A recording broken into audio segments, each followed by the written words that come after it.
बोलो शिव पुराण की जय। पार्वती की तपस्या विषयक दृढ़ता, उनका पहले से भी उग्र तप, उससे त्रिलोकी का संतप्त होना तथा समस्त देवताओं के साथ ब्रह्मा और विष्णु का भगवान शिव के स्थान पर जाना। ब्रह्मा जी कहते हैं, मुनीश्वर, शिव की प्राप्ति के लिए इस प्रकार तपस्या करती हुई पार्वती के बहुत वर्ष बीत गए, तो भी भगवान शंकर प्रकट नहीं हुए।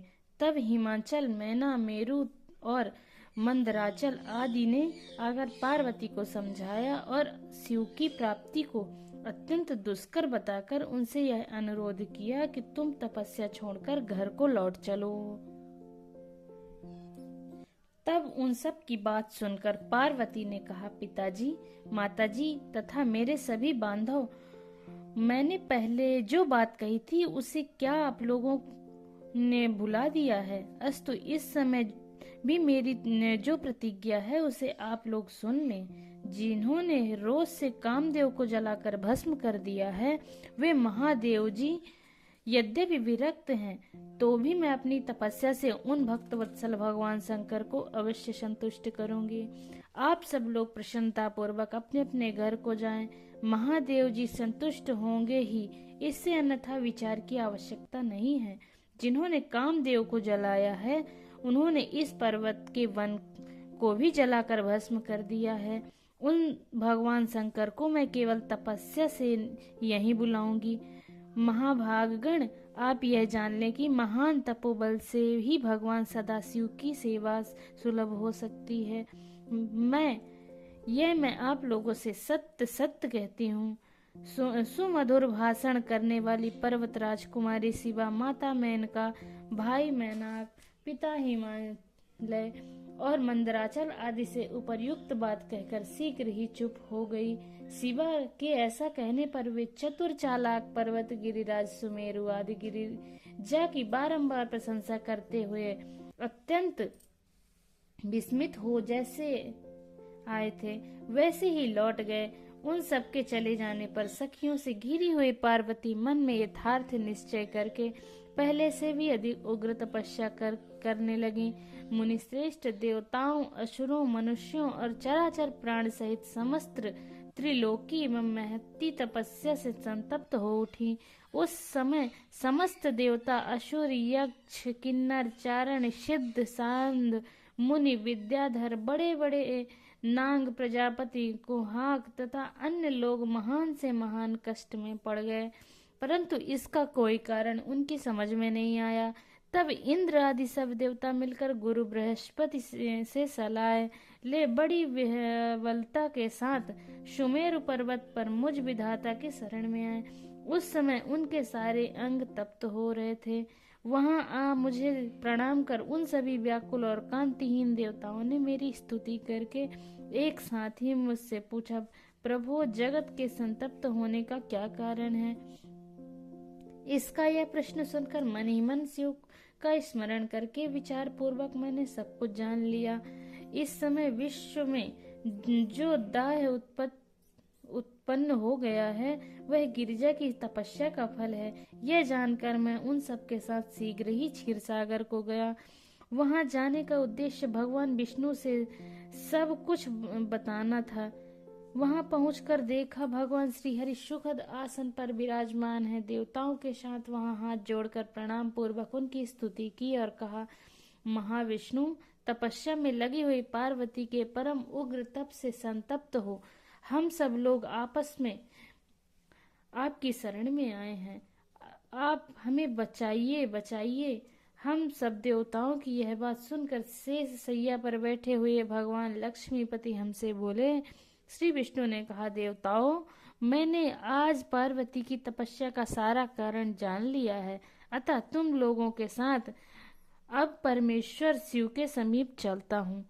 हम सब लोग मिलकर यह प्रार्थना करेंगे कि वे गिरजा को ब्याह कर अपने यहाँ ले आवें। अमरो, इस समय समस्त संसार के कल्याण के लिए भगवान से शिवा के पाणी ग्रहण के लिए अनुरोध किया। देवाधिदेव पिनाकधारी भगवान शिव शिवा को वर देने के लिए जैसे ही वहीं उनके आश्रम पर जाएं, उस समय हम वैसा ही प्रयत्न करेंगे। अतः परम मंगलमय महाप्रभु रुद्र जहाँ उग्र तपस्या में लगे हुए हैं, वहीं हम सब लोग चलें। भगवान विष्णु की यह बात सुनकर समस्त देवता आदि हठी, क्रोधी और जलाने के लिए उद्यत रहने वाले प्रलयंकर रुद्र से आहत भयभीत हो बोले। देवताओं ने कहा, भगवान जो महाभयंकर कालाग्नि के समान दीप्तिमान और भयानक नेत्रों से युक्त है, उन रोष भरे महाप्रभु रुद्र के पास हम लोग नहीं जा सकेंगे, क्योंकि जैसे पहले उन्होंने कुपित हो दुर्जय काम को भी जला दिया, उसी प्रकार वे हमें भी दग्ध कर डालेंगे, इसमें संशय नहीं है। मुने, इंद्रादि देवताओं की बात सुनकर लक्ष्मीपति श्री हरि ने उन सब को सांत्वना देते हुए कहा। श्री हरि बोले, हे देवताओं, तुम सब लोग प्रेम और आदर के साथ मेरी बात सुनो। भगवान शिव देवताओं के स्वामी तथा उनके भय का नाश करने वाले हैं। वे तुम्हें नहीं दग्ध करेंगे। तुम सब लोग बड़े चतुर हो, अतः उन्हें शंभु को कल्याणकारी मानकर हमारे साथ उनके उत्तम प्रभु उन महादेव की शरण में चलना चाहिए। भगवान शिव पुराण पुरुष, सर्वेश्वर, वर्णीय, परात्पर, तपस्वी और परमात्म स्वरूप हैं, अतः हमें उनकी शरण में अवश्य चलना चाहिए। प्रभावशाली विष्णु के ऐसा कहने पर सब देवता उनके साथ पिनाक पाणी शिव का दर्शन करने के लिए गए। मार्ग में पार्वती का आश्रम पहले पड़ता था, अतः उन गिरिराज नंदिनी की तपस्या देखने के लिए विष्णु आदि सब देवता कौतूहल पूर्वक उनके आश्रम पर गए।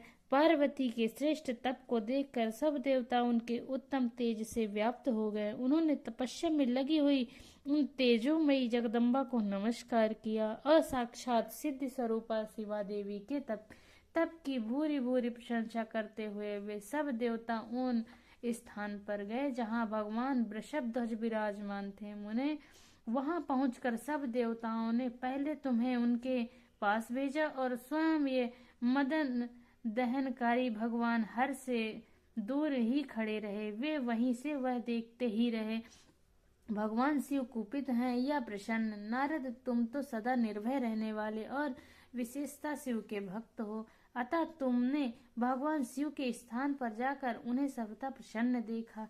फिर वहां से लौटकर तुम श्री विष्णु आदि सब देवताओं को भगवान शिव के स्थान पर ले गए। वहां पहुंचकर विष्णु आदि सब देवताओं ने देखा, भक्त वत्सल भगवान शिव सुख पूर्वक प्रसन्न मुद्रा में बैठे हैं। अपने गणों से घिरे हुए शंभु तपस्वी का रूप धारण किए योग पट्ट पर आसीन थे। उन परमेश्वर स्वरूपी शंकर का दर्शन करके मेरे सहित श्री विष्णु तथा अन्य देवताओं, सिद्धों और मुनीश्वरों ने उन्हें प्रणाम करके वेदों और उपनिषदों के सूत्रों का उनका स्तवन किया। बोलो शिव पुराण की जय। 23वां अध्याय। बोलो शिव पार्वती माता की जय।